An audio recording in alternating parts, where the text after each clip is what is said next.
अस्सलाम वालेकुम। हमारा नेक्स्ट टॉपिक है स्ट्रक्चर ऑफ सेल। इस चैप्टर में स्टार्टिंग से हम जो चीज़ पढ़ते हुए आ रहे हैं वो ये कि साइंसदानों ने पहले जो है वो ये देखा कि हमारी जो लिविंग ऑर्गेनिज्म हैं, जितने भी जिंदा जानदार हैं, वो बेसिकली बने किस चीज़ से हैं। फिर साइंसदानों को ये बात पता लग गई कि जी हमारी जितनी भी लिविंग ऑर्गेनिजम्स हैं वो सारे सेल या सेल से एक या एक से ज़्यादा सेल से मिलकर बने हुए हैं। ठीक है, तो बेसिकली अब हमने उस सेल के स्ट्रक्चर को डिस्कस करना है कि सेल में बेसिकली पाया क्या जाता है, सेल किन चीज़ों से मिलकर बना हुआ है, सेल के अंदर क्या क्या चीज़ें मौजूद होती हैं, क्या कौन सी चीज़ क्या काम सर अंजाम दे रही है। तो बेसिकली अब हमने स्ट्रक्चर ऑफ सेल को डिस्कस करना है। ठीक है, तो जब जब ये दुनिया बनी तो जो पहला सेल इस ज़मीन पे बना उस सेल को हम कहते हैं बेसिकली प्रोकैरियोट्स। ठीक है, प्रो मतलब कहते हैं बिफोर, या फिर प्रो से आप ऐसे भी याद रख सकते हैं कि पुराने। ठीक है, प्रोकैरियोट्स मतलब ऐसे सेल्स जो कि पहली बार जो है वो इस दुनिया पे बने। फिर वक्त के साथ साथ इन प्रोकैरियोट्स सेल्स के अंदर मॉडिफिकेशंस आती गई, वक्त गुजरता गया, इनके अंदर चेंजिंग्स आती गई, तो प्रोकैरियोट्स से जो है वो एक न्यू किस्म के सेल्स बने जिन्हें हम कहते हैं यूकैरियोट्स। ठीक है, प्रोकैरियोट्स जितने भी थे वो सिंगल सिंगल थे, एक एक जो थे एक एक रहते थे, तो उन्हें हम कहते हैं कि प्रोकैरियोट्स जितने भी हैं वो सब क्या हैं, यूनिसेलुलर हैं। यूनिसेलुलर मतलब एक सेल के ऊपर मुश्तमिल है। ठीक है, तो प्रोकैरियोट्स जितने भी हैं वो यूनिसेलुलर थे। प्रोकैरियोट्स में मॉडिफिकेशंस आती गई और फिर हमारे पास बन गए यूकैरियोट्स। ठीक है, यूकैरियोट्स जो न्यू न्यू बने वो भी यूनिसेलुलर ही थे, लेकिन वक्त के साथ साथ यूकैरियोट्स में भी जब मॉडिफिकेशंस आई तो यूकैरियोट्स जो हैं वो छोटे छोटे सेल्स ने आपस में मिल के रहना शुरू कर दिया। जब उन्होंने मिल के ऑर्गेनिजम्स बनाना शुरू कर दिए तो ऐसे ऑर्गेनिजम्स बने जो कि मल्टी सेलुलर थे।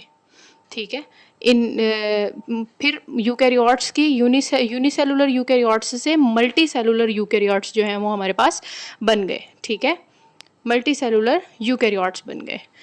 प्रोकैरियोट्स में प्रोकैरियोट्स जो हैं वो पुराने सेल्स हैं, यूकैरियोट्स जो हैं वो न्यू सेल्स हैं। जब नए नए यूकैरियोट्स बने तो वो यूनिसेलुलर थे, लेकिन वक्त के साथ साथ यूकैरियोट्स बहुत सारे जो हैं वो इकट्ठे हो गए और ऑर्गेनिज्म बनाना शुरू कर दिया इन्होंने मिलके। वक्त के साथ साथ मॉडिफिकेशंस आती गई तो ये मल्टी सेलुलर यूकैरियोट्स बन गए। तो हमारे पास दो किस्म के सेल्स हैं, there are two types of cells. दो किस्म के सेल्स जो हैं वो इस दुनिया में मौजूद हैं जिन्हें हम कहते हैं प्रोकैरियोटिक सेल और यूकैरियोटिक सेल। ठीक है, प्रोकैरियोटिक सेल्स की जो है वो प्रोकैरियोट्स की जो एग्जांपल है, फॉर एग्जांपल जितने भी बैक्टीरिया हैं वो सारे क्या हैं, वो प्रोकैरियोट्स हैं। फिर प्रोकैरियोट्स में मॉडिफिकेशन आई तो यूनिसेलुलर यूकैरियोट्स बने। जो यूनिसेलुलर यूकैरियोट्स बने उसकी हमारे पास एग्जांपल है यीस्ट और यूग्लिना। ठीक है, फिर उसके बाद यूनिसेलुलर यूकैरियोट्स में मजीद मॉडिफिकेशंस आई तो हमारे पास मल्टी सेलुलर यूकैरियोट्स बन गए, जिनकी हमारे पास एग्जांपल है प्लांट्स एंड एनिमल्स। मतलब हमारी बॉडी जो है वो बहुत सारे सेल्स से मिलकर बनी हुई है, तो हम क्या है, मल्टी सेलुलर यूकैरियोट्स हैं। इसी तरह प्लांट्स हैं, प्लांट्स की बॉडी भी जो है वो बहुत सारे सेल्स से मिलकर बनी हुई होती है, तो वो भी क्या है, वो मल्टी सेलुलर यूकैरियोट्स हैं। जैसे मिसाल के तौर पर हमारी मोबाइल इंडस्ट्री में जो है वो पहले पहले जो मोबाइल बनाए गए वो बटनों वाले मोबाइल बनाए गए। फिर उसके बाद बटन्स वाले मोबाइल में जो है वो मॉडिफिकेशन आती गई, और मॉडिफिकेशन के साथ साथ जो है वो हमारे पास टच स्क्रीन मोबाइल आ गए। अब हमारे पास और लेटेस्ट जो है वो मोबाइल्स में जो है वो वैरायटी आ रही है। तो मौजूद अब भी हैं, जो बटन्स वाले मोबाइल हैं वो अब भी मौजूद हैं, मतलब प्रोकैरियोटिक सेल्स भी अब भी मौजूद हैं, यूनिसेलुलर यूकैरियोट्स भी अब भी मौजूद हैं। इसका मतलब ये नहीं कि पहले वाली जो चीज़ थी वो ख़त्म हो गई, नहीं, वो अब भी मौजूद है। ठीक है, इस तरह करते करते चीज़ों में मॉडिफिकेशन आती रहती है, चीज़ें जो हैं वो तब्दील होती रहती हैं। ठीक है, अब हमने जो स्ट्रक्चर डिस्कस करना है वो है सेल वॉल का स्ट्रक्चर। बेसिकली सेल वॉल से क्या मुराद है, जैसे हमारा हमारा घर होता है, हमारे घर की एक बाउंड्री होती है, एक वॉल होती है, एक दीवार होती है, इसी तरह सेल के इर्द गिर्द भी एक दीवार होती है जिसे हम क्या कहते हैं, सेल वॉल कहते हैं। कि ये क्या है, ये सेल की वॉल है जो इसको क्या कर रही है, प्रोटेक्ट कर रही है। ठीक है, सेल के इर्द गिर्द एक ख़ास किस्म की लेयर मौजूद होती है, और ये लेयर सॉलिड, ज़्यादा सॉलिड भी हो सकती है, ज़्यादा सख्त भी हो सकती है, या फिर कम सख्त भी हो सकती है। ठीक है, it is more or less solid layer. Cell wall क्या है, ये ज़्यादा या कम सख्त जो है वो लेयर है। इट्स सराउंड द सेल, ये क्या करती है, ये हमारे सेल को बाउंड्री देती है, सेल के इर्द गिर्द मौजूद होती है। सेल वॉल अक्रंस के सेल वॉल किन किन जानदारों में पाई जाती है। सेल वॉल बेसिकली सख्त होती है, इस वजह से ये शेप को मेंटेन करने, मतलब ऐसे जानदार जो हिल नहीं सकते, जो एक जगह पर रहते हैं, उनमें ज़्यादा जो है वो पाई जाती है। फॉर एग्जांपल हमारे पास बैक्टीरियाज हैं, ठीक है। It is found in bacteria, bacteria के अंदर सेल वॉल मौजूद होती है। फंजाई के अंदर सेल वॉल मौजूद होती है। प्लांट्स, कभी प्लांट्स चलते फिरते नहीं हैं, इनके अंदर सेल वॉल मौजूद होती है। एल्जी के अंदर सेल वॉल मौजूद होती है। लेकिन अगर मैं बात करूं एनिमल्स की, हमारी बात करूं, इंसानों की बात करूं, तो हमारी बॉडी के अंदर सेल वॉल मौजूद नहीं होती, ठीक है। तो it is found in bacteria, bacteria में होती है, फंजाई में होती है, प्लांट्स में होती है और एल्जी में होती है, ठीक है। अब ये प्रोटोप्लास्ट क्या चीज़ है? प्रोटोप्लास्ट बेसिकली कहते हैं कि ये फॉर एग्जांपल ये सेल आ गया, ठीक है। सेल के इर्द गिर्द जो मेम्ब्रेन है वो हमने कह दिया कि वो क्या है, वो सेल वॉल है। अगर हम कुछ ऐसे एंजाइम्स इस्तेमाल करें, फॉर एग्जांपल डिग्रेडिंग एंजाइम, जिन्हें हम काटने वाले एंजाइम भी कह सकते हैं, अगर मैं डिग्रेडिंग एंजाइम इस सेल के ऊपर डाल दूं, तो ये डिग्रेडिंग एंजाइम क्या करेंगे, इसकी सेल वॉल को क्या करेंगे, काट देंगे। बेसिकली में हमारे पास फिर दरमियान वाला एक स्ट्रक्चर बच जाएगा। जो दरमियान वाला स्ट्रक्चर, बेसिकली जो दरमियान वाला स्ट्रक्चर हमारे पास बच गया है, सेल वॉल रिमूव होने के बाद सेल वॉल क्या हो गई है, ख़त्म हो गई है, क्योंकि हमने उसके ऊपर एंजाइम डाल दिया था। एंजाइम डालने के बाद जब ये सेल वॉल ख़त्म हो गई, जब सेल वॉल ख़त्म हो गई, तो पीछे जो हमारे पास मटेरियल बचा, इसको बेसिकली हम क्या कहते हैं, प्रोटोप्लास्ट कहते हैं, ठीक है। when cell wall is removed, जब सेल वॉल को रिमूव कर दिया जाता है using cell wall degrading enzyme, cell wall को डिग्रेड करने वाले एंजाइम की मदद से जब सेल वॉल को ख़त्म कर दिया जाता है, the remaining components of cell, cell का जो बचा कुचा बाकी मटेरियल होता है, आर कॉल्ड प्रोटोप्लास्ट। उससे क्या कह देते हैं कि ये हमारे पास क्या है, ये हमारे पास प्रोटोप्लास्ट है, ठीक है। अब प्लांट की जो सेल वॉल होती है वो basically primary wall, middle lamella और सेकेंडरी वॉल पे जो है वो कंसिस्ट होती है। मतलब ये जो है वो स्ट्रक्चर्स जो हैं वो मिलके प्लांट्स की जो है वो वॉल बना रहे होते हैं, सेल वॉल बना रहे होते हैं, ठीक है। जब भी सेल डिवाइड करता है, फॉर एग्जांपल ये मैं एक प्लांट सेल बना रही हूँ, ठीक है, ये एक प्लांट सेल है, ठीक है। प्लांट सेल आ गया, उसके बाद इसके सेल का अंदर वाली सेल मेम्ब्रेन आ गई, और इसके अंदर जो भी चीज़ें होती हैं, न्यूक्लियस होता है, राइबोसोम्स होते हैं, जो भी चीज़ें होती हैं वो यहाँ पर मौजूद है, ठीक है। जब सेल ने डिवाइड करना होता है, जब प्लांट सेल ने डिवाइड करना होता है, तो उसका जेनेटिक मटेरियल भी क्या हो जाता है, डिवाइड हो जाता है, दो हिस्सों में तकसीम हो जाता है। तो एक न्यूक्लियस जो है वो इस साइड पे आ जाता है और एक न्यूक्लियस जो है वो इस साइड पे आ जाता है, ठीक है। इनके सेल्स के अंदर, प्लांट सेल्स के अंदर एक खास किस्म का ऑर्गेनेली मौजूद होता है जिसे हम कहते हैं गोल्जी ऑपरेटस, ठीक है। वो कुछ ऐसे दिखता है, गोल्जी ऑपरेटस जो है वो कुछ की शक्ल कुछ ऐसे होती है, ठीक है। गोल्जी ऑपरेटस से कुछ छोटी छोटी सी वेजिकल्स निकलती हैं, छोटी छोटी सी चीज़ें निकलती हैं, इस साइड से भी और इस साइड से भी। ये छोटी छोटी सी जो चीज़ें होती हैं वो अपने आप को यहाँ पर आके दरमियान में अरेंज कर लेती हैं, ठीक है। ये छोटी छोटी सी जो प्लेट्स हैं ये अपने आप को यहाँ पर अरेंज कर लेती हैं ताकि इस बड़े से सेल को दो सेल्स के अंदर क्या कर सकें, डिवाइड कर सकें, ठीक है। इस तरह सेल्स से की जो है वो एक प्लेट सी बन जाती है दरमियान में। तो ये जो बेसिकली प्लेट बनती है यहाँ पर, ये यहाँ पर एक ख़ास किस्म की जो है वो प्लेट सी बन जाती है और ये जेली लाइक मटेरियल बना देती है बाद में, जब ये आपस में फ्यूज़ हो जाती हैं।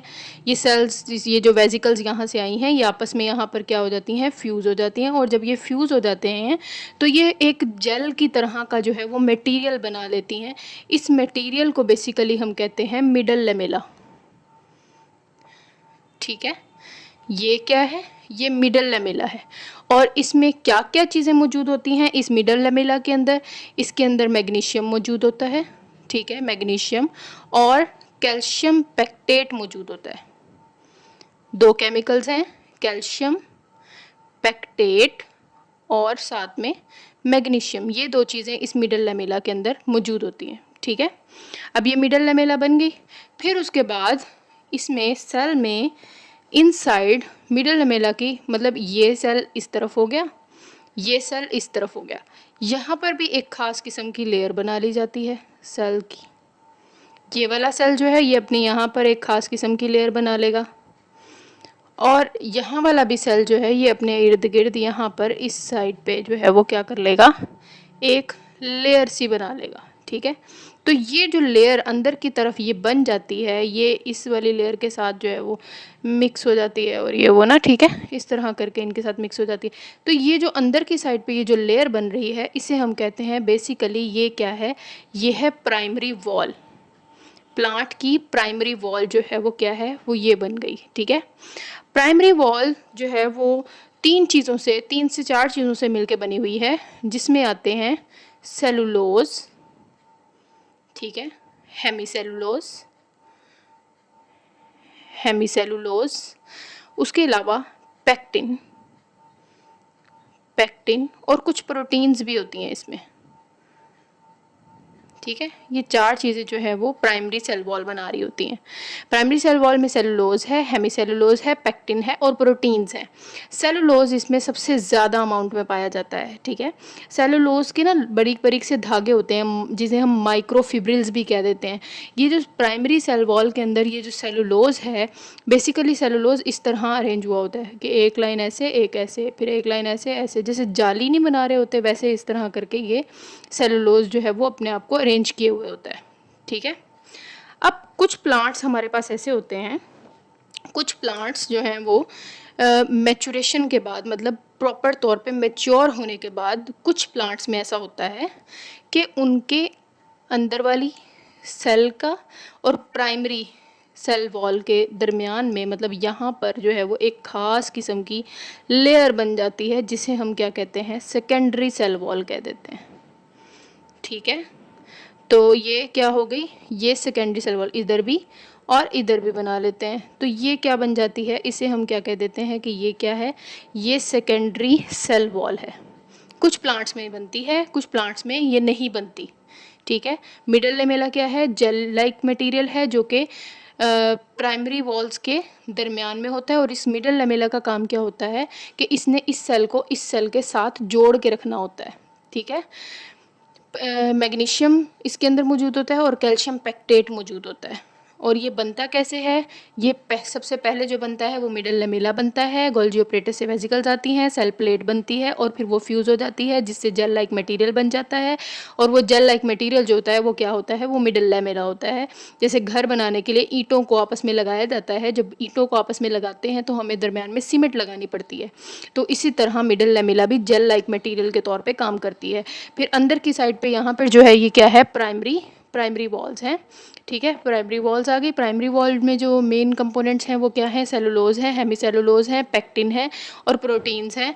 और सेलुलोज की जो माइक्रोफिब्रिल्स हैं वो ऐसे क्रिस क्रॉस अरेंजमेंट में जो है वो अरेंज हुई हुई हैं। ठीक है, इनके दरमियान में जो बॉन्ड होता है वो हाइड्रोजन बॉन्ड होता है। ठीक है, ये जिससे आपस में मिल रही होती हैं। उसके अलावा कुछ प्लांट्स में जब मैच्योरेशन हो जाती है, कुछ प्लांट्स की मैच्योर होने के बाद, कुछ प्लांट्स में ऐसा होता है कि अंदर की तरफ भी एक वॉल बन जाती है, जिसे हम क्या कहते हैं, सेकेंडरी सेल वॉल कहते हैं। सेकेंडरी सेल वॉल बेसिकली 3 चीज़ों से मिलकर बनी हुई होती है, जिसमें आता है लिग्निन, सेलुलोज, ठीक है, और फिर हेमीसेलुलोज। ठीक है, हेमीसेलुलोज। लिग्निन जो है ये हार्ड किस्म का मटेरियल है। अगर किसी प्लांट के अंदर सेकेंडरी सेल वॉल में लिग्निन ज़्यादा हो गया है तो उनके सेल वॉल क्या हो जाएगी, उतनी ज़्यादा हार्ड हो जाएगी। अगर लिग्निन कम है तो कम हार्ड होगी। ठीक है, तो यहाँ से पढ़ लेते हैं primary wall. It is actual cell wall of cell. Cell की जो एक्चुअल सेल वॉल है, देखें मिडल लेमेला दरमियान में मौजूद होते हैं, जेल लाइक मटेरियल है जिसका काम सिर्फ जोड़ना है। प्राइमरी वॉल जो है वो हर सेल के अंदर, प्लांट के हर सेल के अंदर बनती है। सेकेंडरी वाली जो है ये कुछ प्लांट्स में बनती है, कुछ प्लांट्स में नहीं बनती, तो इस वजह से हम प्राइमरी वॉल को कहते हैं it is the actual wall of the cell. Cell की जो एक्चुअल वॉल है वो क्या है, वो प्राइमरी सेल वॉल है। It is composed of polysaccharides. इसमें ये बहुत सारे पॉलीसेक्राइड्स से मिलकर बनी हुई है, जिसमें है cellulose, hemicellulose and pectin. Cellulose microfibrils aligned at all angles, ये जो सेलुलोज की माइक्रोफिब्रिल्स हैं ये हर एंगल पे जो है वो ऐसे फैली हुई होती हैं। They are held together by hydrogen bond, और ये हाइड्रोजन बॉन्ड के जरिए आपस में जुड़ी होती हैं। प्रोटीन्स आर आल्सो प्रेजेंट, यहाँ पर दरमियान में इनके जो है वो प्रोटीन्स भी होती हैं छोटी छोटी सी, ठीक है, प्राइमरी सेल वॉल के अंदर। फिर उसके बाद middle lamella, it is gelatinous layer, ये कोई लेयर नहीं है बेसिकली, ये सिर्फ एक जेल लाइक मटेरियल है। It separates and hold primary wall of neighbouring cell, दो सेल्स के दरमियान में, दो सेल्स को जो जोड़े रखती है वो क्या होती है, वो है मिडल लेमेला। फॉर एग्जाम्पल हमने पिछले उसमें कहा कि अगर हम सेल वॉल को रिमूव कर दें तो हमारे पास प्रोटोप्लास्ट बचता है। ये एक प्रोटोप्लास्ट आ गया और ये एक प्रोटोप्लास्ट आ गया, ठीक है। इस प्रोटोप्लास्ट के बाहर क्या होगी, सेल वॉल हो जाएगी, ठीक है। तो ये आ गई सेल वॉल और ये आ गई सेल वॉल, और इनके दरमियान में क्या होगा, यहाँ पर होगी मिडल लेमेला, ठीक है। ये एक जेल लाइक मटेरियल है जो कि सेल्स को आपस में क्या करती है, जोड़े रखती है। इट सेपरेट्स, ये सेपरेट करती है, and hold primary walls of neighbouring cell, neighbour cell के साथ साथ पड़े हुए सेल्स को आपस में जोड़ के रखती है। इट लेड फर्स्ट, ये पहले बनती है सबसे पहले। It formed from cell plate during cytokinesis, जब साइटोप्लाज्म को डिवाइड करना होता है तब जो यहाँ पर प्लेट बनती है, सेल प्लेट, उससे जो है वो क्या बनती है, वो मिडल लेमेला बनती है। Primary cell wall expanded inside the middle lamella, और फिर प्राइमरी सेल वॉल अंदर की तरफ, सेल के अंदर की तरफ जो है वो एक्सपेंड होती है। It contains magnesium and calcium pectates, middle lamella के अंदर क्या क्या होता है, मैग्नीशियम और कैल्शियम पैक्टेट्स होते हैं, ठीक है। पैक्टिक एसिड के सॉल्ट हैं ये, कैल्शियम पैक्टेट। फिर उसके बाद हमारे पास सेकेंडरी वॉल की बात आती है। आफ्टर मैचुरेशन इन सम प्लांट सेल्स, कुछ प्लांट सेल्स में होता है ऐसा, हर किसी के अंदर नहीं होता। After maturation, secondary wall is made between the protoplast and primary wall. Primary wall और प्रोटोप्लास्ट के दरमियान में क्या बन जाती है, यहाँ पर जो है वो एक और लेयर बन जाती है जो कि क्या होती है, जिसे हम क्या कहते हैं कि ये क्या है, ये सेकेंडरी वॉल है, ठीक है। और सेकेंडरी वॉल किन चीज़ों से मिलके बनी हुई है, लिग्निन, सेलुलोज और hemicellulose. It contain lignin, cellulose and hemicellulose, इसमें लिग्निन होता है, सेलुलोज होता है और हेमीसेलुलोज होता है। इट इज़ मोर रिजिड, ये ज़्यादा सख्त है, due to presence of lignin, इसके अंदर जिस सेकेंडरी सेल वॉल के अंदर लिग्निन ज़्यादा होगा वो उतनी ज़्यादा सख्त होगी, जिनमें लिग्निन कम होता है वो लेस रिजिड होती हैं, ठीक है। अच्छा जी, हमारा नेक्स्ट पॉइंट है दैट इज़ प्लाज्मोडेस्माटा, कि जी ये प्लाज्मोडेस्माटा जो है वो क्या चीज़ है। सबसे पहले हमने जो डिस्कस किया वो था प्रोटोप्लास्ट। प्रोटोप्लास्ट में हमने क्या बात की थी कि सेल वॉल को अगर हम रिमूव कर दें तो हमारे पास जो अंदर वाला मटेरियल सेल का बचेगा, प्लांट सेल का जो अंदर वाला मटेरियल हमारे पास बचेगा वो क्या कहलाएगा, वो प्रोटोप्लास्ट कहलाएगा। फॉर एग्जांपल ये मेरे पास एक प्रोटोप्लास्ट है और ये मेरे पास जो है वो एक प्रोटोप्लास्ट है, ठीक है। ये प्रोटोप्लास्ट आ गया। फिर इसके बाद हमने कहा था कि इसके इर्द गिर्द जो है वो क्या होती है, सेल मेम्ब्रेन मौजूद होती है, सेल वॉल मौजूद होती है। ये हमारी जो आ गई वो ये इसे हम क्या कहते हैं, ये हमारी आ गई प्राइमरी सेल वॉल, ठीक है। ये एक सेल की प्राइमरी सेल वॉल होगी, ये दूसरे सेल की प्राइमरी सेल वॉल हो गई, ठीक है। फिर हमने कहा कि यहाँ पर दरमियान में इनके मिडल लेमेला मौजूद होती है। मिडल लेमेला क्या है, एक जेल लाइक मटेरियल है जो कि सेल्स को जोड़ने का काम करती है। यहाँ पर जो है वो मिडल लेमेला मौजूद होती है, जेलेटिन मटेरियल है, मैग्नीशियम और कैल्शियम पैक्टेट पे मुश्तमिल होती है। और प्राइमरी सेल वॉल किससे मिलकर बनी हुई थी, सेलुलोज, हेमीसेलुलोज, पेक्टिन और प्रोटीन्स से मिलकर बनी हुई थी। ये हमारा आ गया protoplast.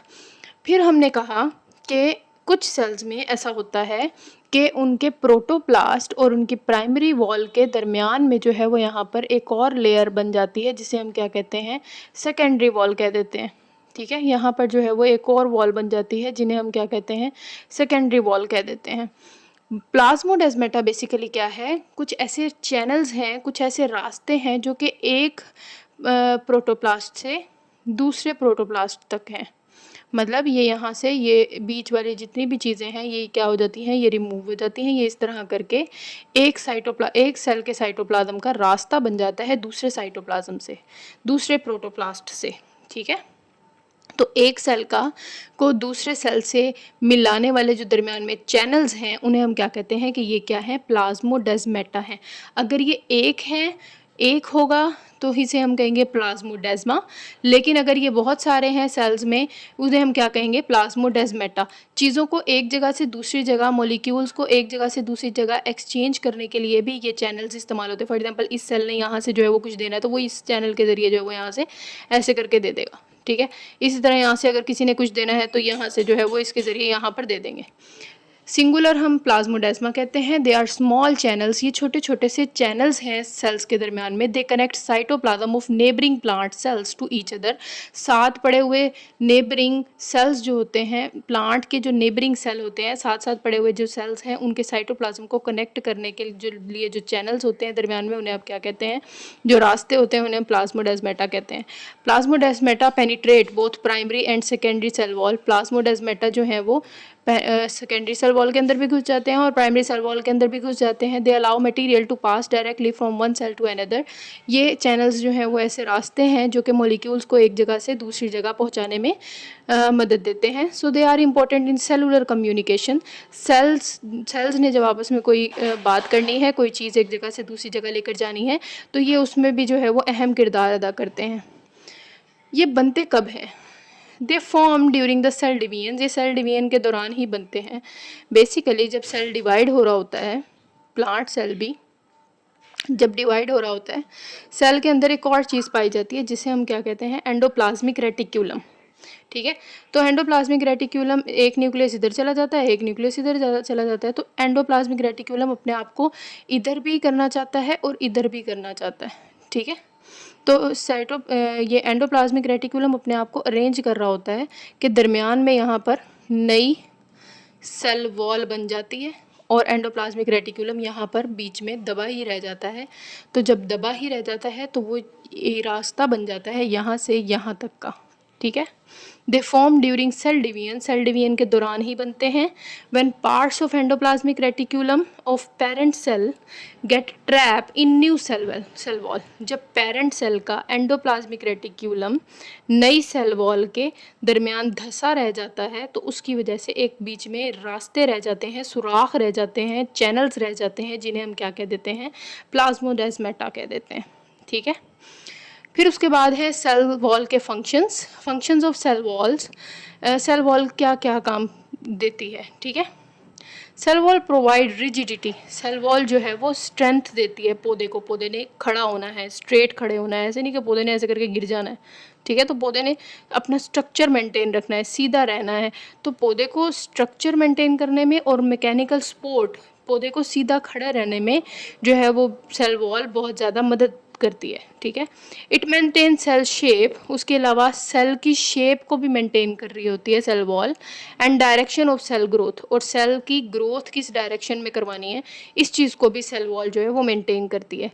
Cell wall is architecture of plant. हम इसको ये भी कह सकते हैं कि प्लांट का जो स्ट्रक्चर बनता है वो भी सेल वॉल की वजह से ही बनता है। जैसे हमारे घरों के नक्शे बनवाने पड़ते हैं हमें, वो आर्किटेक्चर्स बना के देते हैं, ठीक है। वो हमें नक्शे बना के देते हैं, फिर उस हिसाब से हमारे घरों में जो है वो दीवारें बनती हैं, उसके हिसाब से जो है वो हमारे घर का नक्शा बनता है। इसी तरह सेल वॉल जो है वो प्लांट की शेप को डिसाइड कर रही होती है। तो ये भी इसकी क्या है, प्लांट की आर्किटेक्चर है। Cell wall also prevent expansion when water enters the cell. Cell wall, cell के अंदर जब बाहर से पानी आ जाता है, प्लांट सेल के अंदर बाहर से जब पानी एंटर करता है तो ये ना हो कि सेल जो है वो फट जाए। जैसे गुब्बारे के अंदर हम पानी फिल करते हैं, अगर ज़्यादा पानी भर दें तो वो गुब्बारा फट जाता है। इसी तरह सेल के अंदर भी अगर हम पानी जो है वो ज़रूरत से ज़्यादा भर दें तो सेल फट ना जाए, इसलिए जो है वो इर्द गिर्द जो सेल वॉल है वो क्या करती है, इसको बचाती है, सेल को एक्सपेंड नहीं होने देती, फैलने नहीं देती, सेल को एक्सपेंशन से बचाती है ताकि वो सेल फट ना जाए। उसके अलावा ये सबसे बाहर वाली बाउंड्री है cell wall. It protect against pathogens and environment. जानदारों को पैथोजेंस वगैरह से, मतलब बीमारी फैलाने वाले जानदारों से और इन्वायरमेंट से भी जिसने बचाना है वो भी क्या है, सेल वॉल है। सेल को सेल वॉल ही बचाएगी इर्द गिर्द की चीज़ों से, ठीक है। जैसे हम घर में बैठे हुए होते हैं, हम अपने घर में बैठे हैं, हमारे घर के बाहर दीवार मौजूद है और वो दीवार हमें बाहर के इन्वायरमेंट से बचाया हुआ है। बाहर क्या मसले मसाइल चल रहे हैं हमें नहीं उसकी इतनी ज़्यादा टेंशन होती क्योंकि हम अंदर सेफ बैठे हुए हैं। इसी तरह सेल को भी जो बचाती है वो क्या है, वो सेल वॉल है।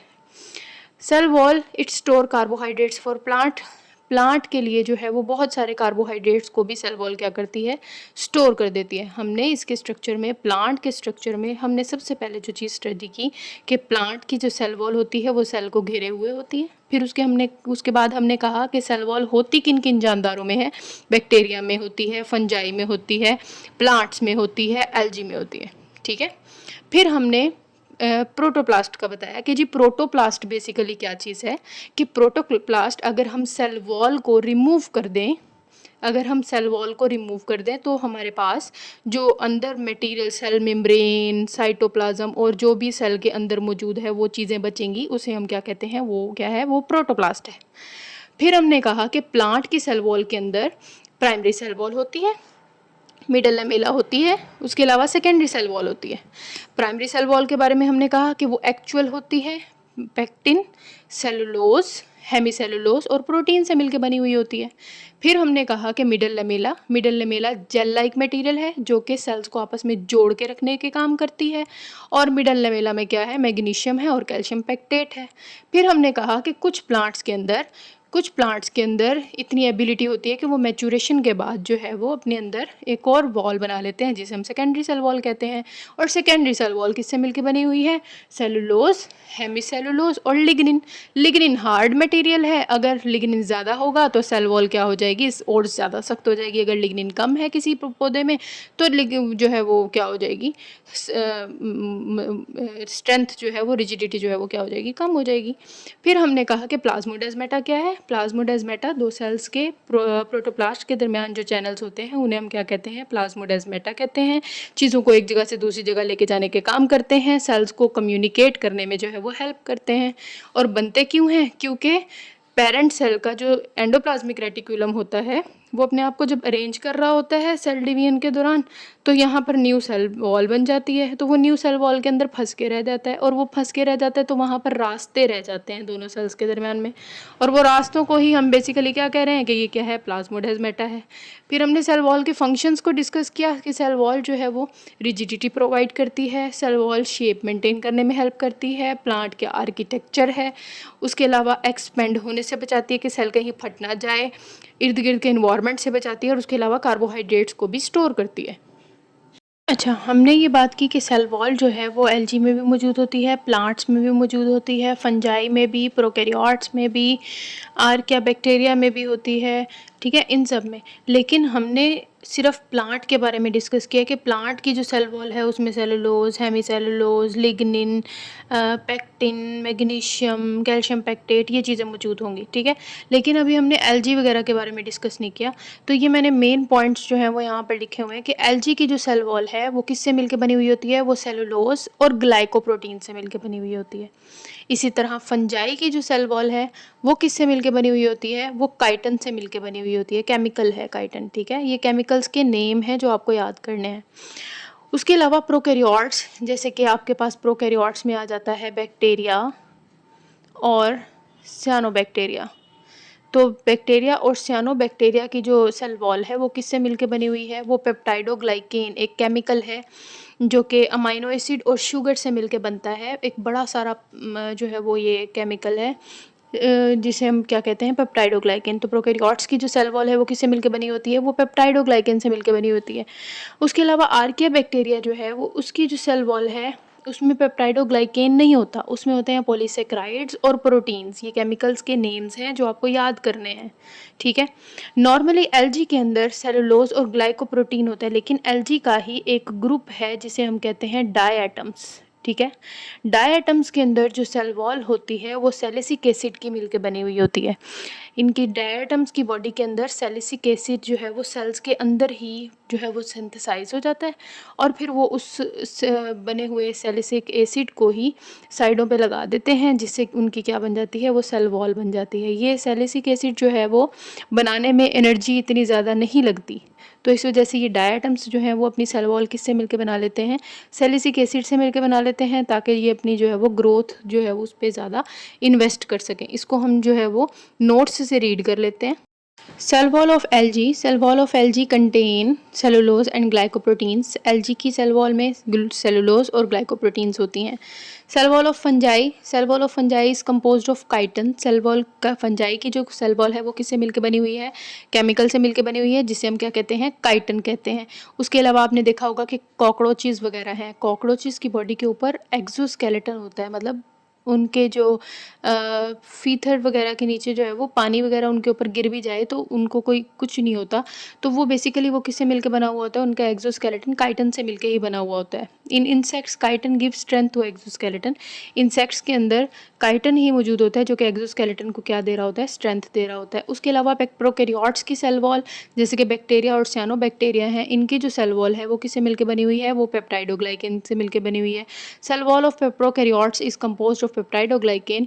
प्रोकैरियोट्स की जो सेल वॉल है वो किससे मिलके बनी है? पेप्टाइडोग्लाइकेन से। और पेप्टाइडोग्लाइकेन क्या है? Peptidoglycan is a large polymer.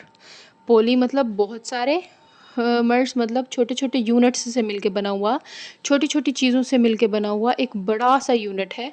छोटी छोटी चीज़ें उसमें क्या है? अमाइनो एसिड्स हैं और शुगर हैं। ठीक है, अमाइनो एसिड्स और शुगर से आपस में मिलके बना हुआ पेप्टाइडोग्लाइकेन है। Cell wall of archaea bacteria, cell wall of archaea bacteria is composed of different polysaccharides and proteins. बहुत सारी पॉलीसेकेराइड्स और प्रोटीन्स से मिलके जो है वो आर्किया बैक्टीरिया की सेल वॉल बनी होती है। इसमें पेप्टाइडोग्लाइकेन नहीं होता, no peptidoglycan. Group of algae, diatoms. Diatom synthesize their cell wall from silicic acid. Silicic acid से ही जो है वो ये डायटम्स अपनी सेल वॉल बना लेते हैं। Acid is polymerised inside cell, cell के अंदर ही एसिड जो है वो बन जाता है। Then wall is extruded to protect the cell, और फिर उसी एसिड को जो है वो इर्द गिर्द वॉल के तौर पे लगा दिया जाता है कि ये जी बन गई सेल की cell wall. Synthesis of silicic acid wall require less energy. Silicic acid wall बनाने में कम एनर्जी लगती है। That is why they are higher growth rate in diatoms. इसी वजह से डायटम्स जो हैं वो बहुत ज़्यादा जल्दी ग्रोथ ज़ाहिर करते हैं। ठीक है, होप सो आपको समझ आ गया होगा। अगर कोई भी बात आपको समझ नहीं आ रही तो आप मुझसे कमेंट में पूछ सकते हैं। दूसरा, ये नोट्स जो हैं वो डिटेल में इसलिए बनाए जाते हैं ताकि आप एज इट इज़ ये टॉपिक पेपर में भी लिख सकें। अगर हम मेन पॉइंट्स इनमें ऐड करें तो बच्चे क्या करते हैं? वही पॉइंट्स उठा के पेपर में लिखाते हैं और फिर उनके नंबर जो है वो कट होते हैं। ठीक है, तो इस वजह से जो है वो अगर आप ये एज इट इज़ स्टेटमेंट्स जो हैं वो पेपर में लिख देंगे तो इंशाल्लाह आपका ठीक होगा। अब तक के लिए इतना ही। अल्लाह हाफिज़।